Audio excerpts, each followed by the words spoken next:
Hi everybody, welcome to Sampler Sunday. I hope you guys have had a great week and are looking forward to Christmas coming up pretty soon. I skipped last weekend because my mother and I went to Branson. That's been a tradition for us the past 33 years. So this was our 33rd year to make our annual Christmas trek to Branson. We just love going. We started going the year after my dad passed away. And like I said in another video, it was just, we felt we needed a new tradition of some sorts, and it stuck. And so it's something we do every year. We usually get all of our Christmas shopping done. We've been known to take it back to the room and wrap it before we even bring it home. So we had a lot of fun. My youngest son went with us this year, and we really enjoyed just spending time together and getting some Christmas shopping, eating some Christmas goodies, and seeing all the lights and decorations. So it was a great weekend, but I'm glad to be able to come back and talk to you today. And I have a sampler that I want to share with you.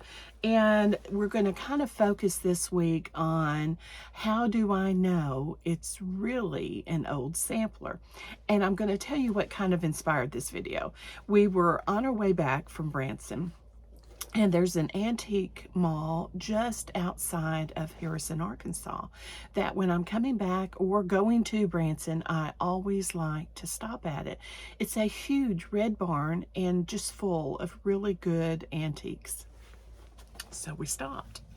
And while I was in there, I had to run into the restroom. And I look over from where I'm perched, and there is what appears to be a beautiful sampler way up high on the wall. I couldn't believe it because I've never found a sampler in an antique shop other than just the vintage stamp samplers here close to where I live. So I was like, oh my goodness, I've got to check that out. So I pull the sampler, I have to stretch even, and I'm a tall girl, but I have to stretch to get that sampler off the wall, and it had a price tag. So I thought, oh my goodness, I cannot believe my luck. But when I pulled it down, it was a beautiful print of a sampler. And to look at it on first sight, it looked like a sampler. But when I caught the light in the kind of the glass on the frame, I could tell there was something off. And so upon further inspection, it was just a nice print. So that really got me to thinking, had this just been online or something, you could have missed the fact that there was some reflection and it really was a print, and thought you were getting a bargain and you were really getting an antique sampler. And so that really caused me to think about what kind of things do we look for if we're wanting to start collecting antique samplers. I know some of you have asked, how did you get started? Where do you get your samplers?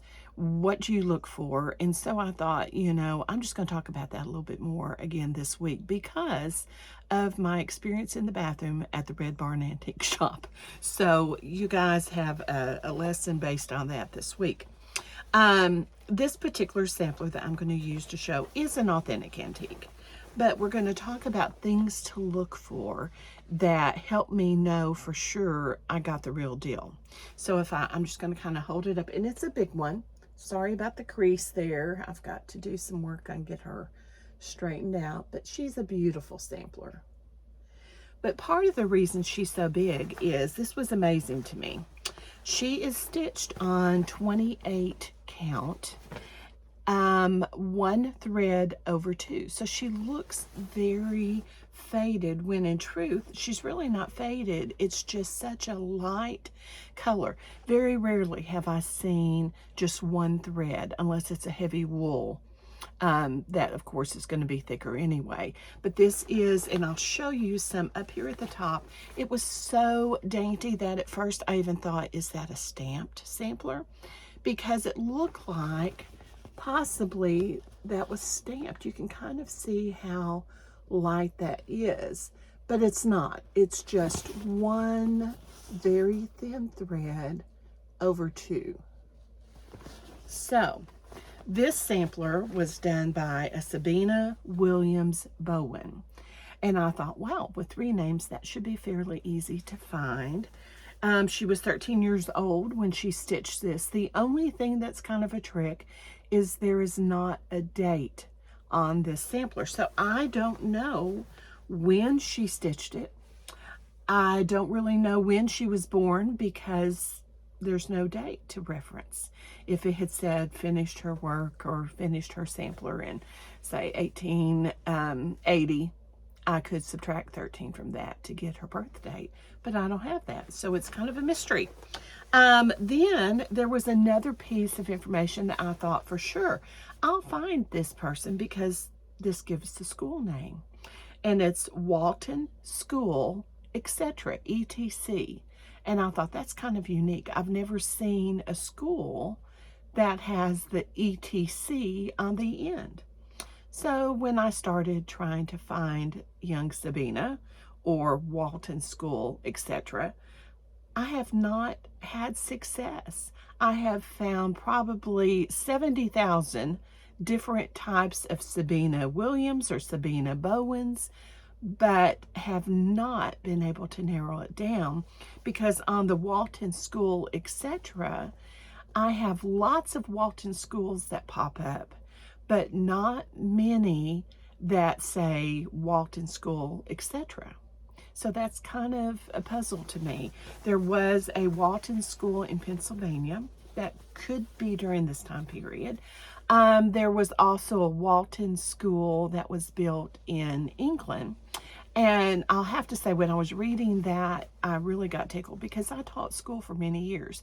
One year, I had told my principal, I said, I really want to teach kindergarten sometime because I got my certification also in kindergarten. And I just felt like I needed to try at least 1 year where I was teaching kindergarten. So 1 year, the opportunity came up and he said, do you still want to teach kindergarten? And I said, yes. I was so excited. And the first day of kindergarten that year, I had 20 little darlings, and we still had children take naps at that time. That's been 20 something years ago. So I got all the cots out, let the kids lay down, and they asked, Miss Richardson, can we take off our shoes? And I thought, I'm more comfortable with my shoes off. Why not? Sure. And so all 20 little babies took their shoes off. Well, it was time to get up because it was recess, and I had recess duty that first day.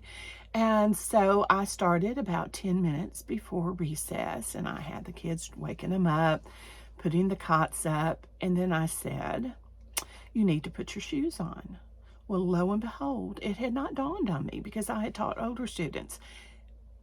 Half of them couldn't put their shoes on. They couldn't tie their shoes. So I am frantically running around the room, getting all these little sweet darlings' shoes tied so I can go out to recess duty. The other teachers, I just made their day. They hoorahed and laughed and thought it was the funniest thing ever. I learned my lesson. We never took our shoes off again. We just slayed with our shoes on unless they had some they could slip on because, oh my, I just didn't expect that. Well, when I was reading about the Fort Walton School in England, it talked about there were 2 school marms, they called them, that were over the school, and how they were very strict, but they were very loving towards the children. And so they had a special spot in the hallway where older students would sit and help the younger students with their shoes, because they would come in, take their wet wellies off, it said, put inside shoes on, and the older students would sit in there and help them tie their laces. And I thought I needed some of those older students the year I taught kindergarten, and it was 1 year. I left that grade and never looked back, went back to middle school science and loved it. So it was an experience. Bless all of you kindergarten teachers for the work that you do.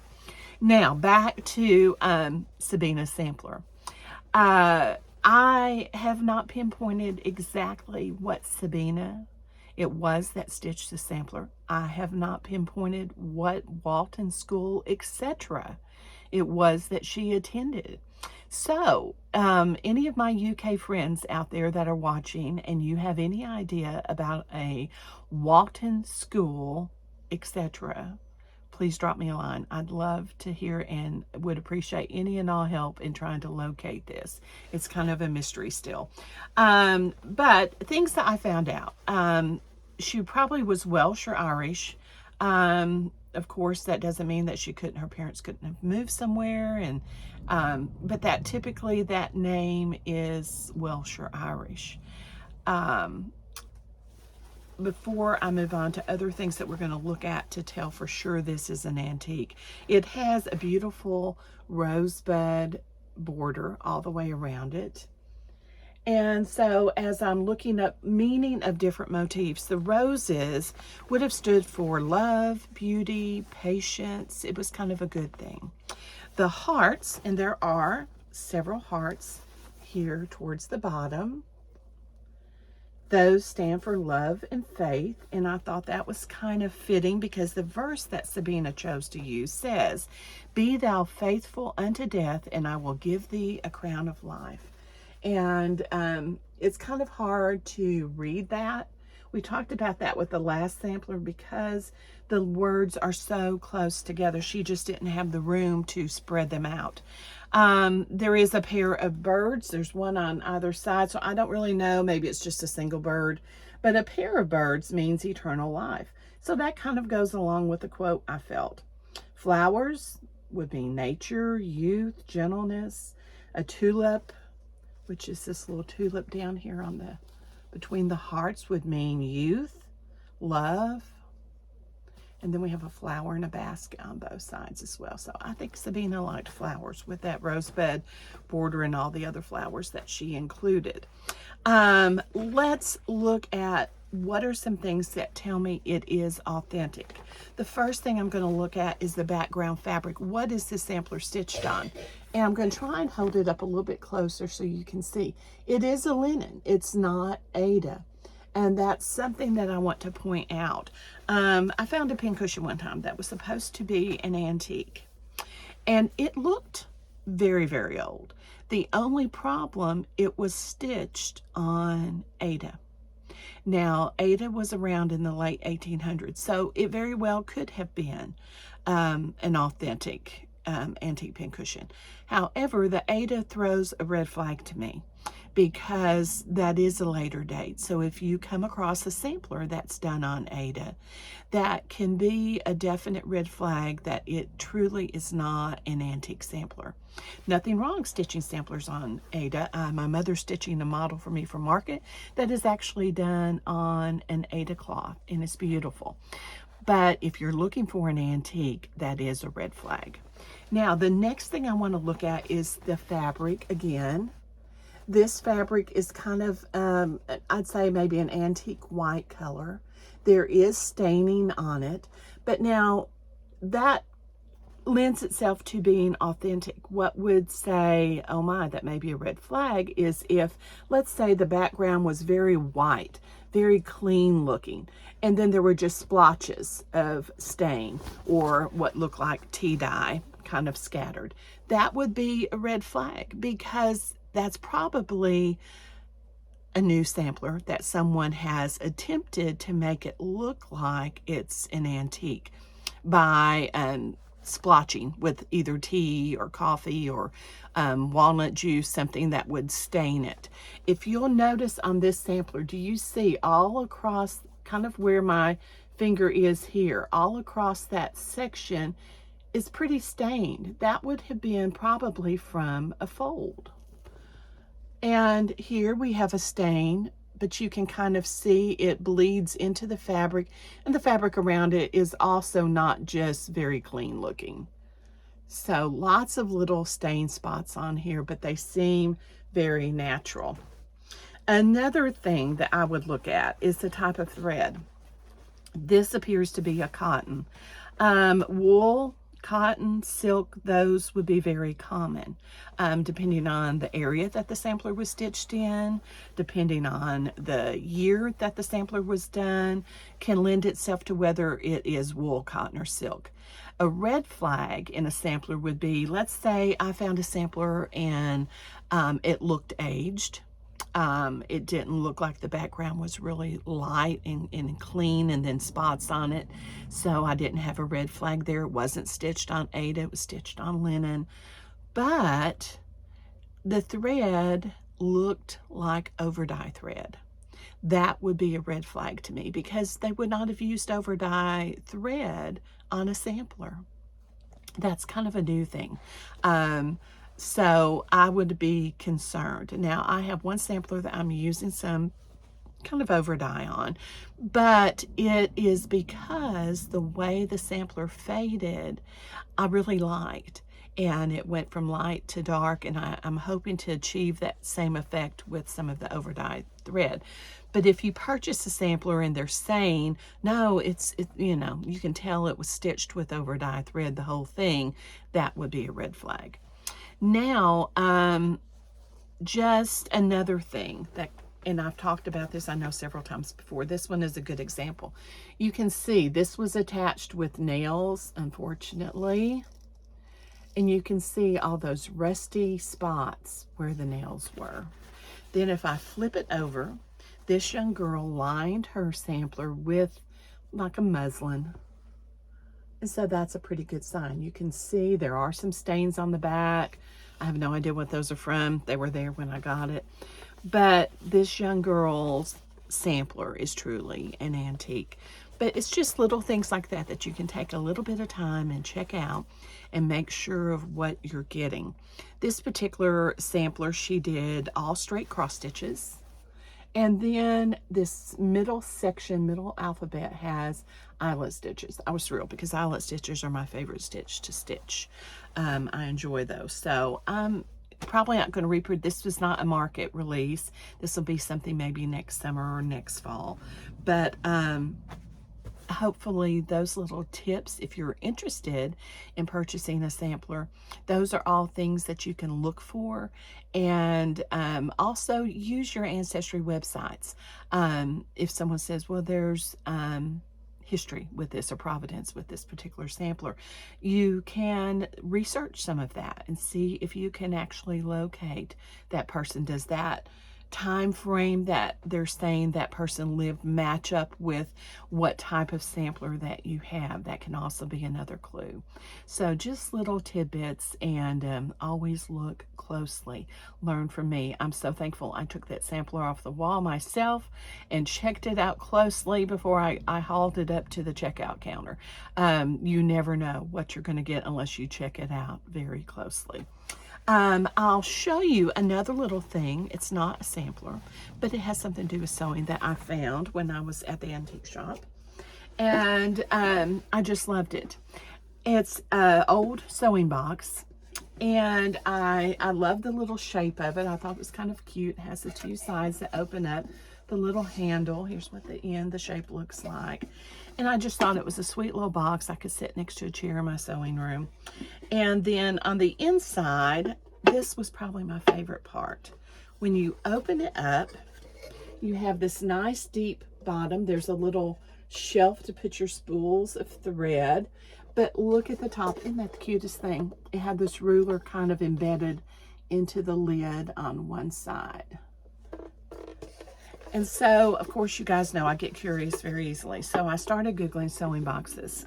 I don't think this is a major antique, but it was fun and something I thought I'd enjoy having. But it said that they became popular to have sewing boxes around the 1770s. So that's been a long time. They could go from something very basic, like I know my friend Mary Susan and I do the shaker retreats, and they would have little leather boxes that may be no bigger than this, that they would hold their thread, needles, some things in. They could have little bit larger boxes that you could put a few more items, like a pin cushion, a pair of scissors and things in.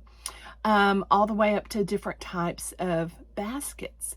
And then some boxes would be very fancy. They would have inlaid And, you know, that was to sit out in the parlor next to your chair and kind of impress your visitors, I guess, on your beautiful sewing box.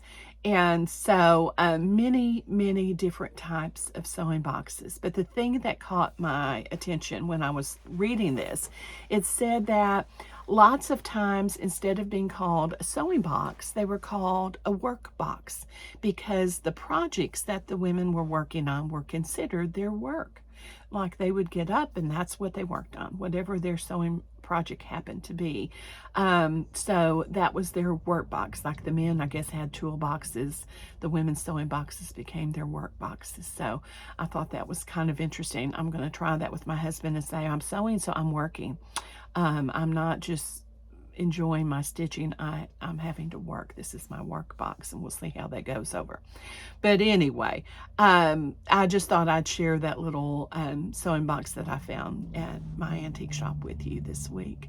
I hope you guys have a great week. I'm going to try and come to you again next week. And hopefully, I know Christmas is right around the corner. I hope you guys have lots of fun plans with family and friends and have some time to do a little bit of stitching. So anyway, I will let you go. Take care, and I'll talk to you very soon. Bye.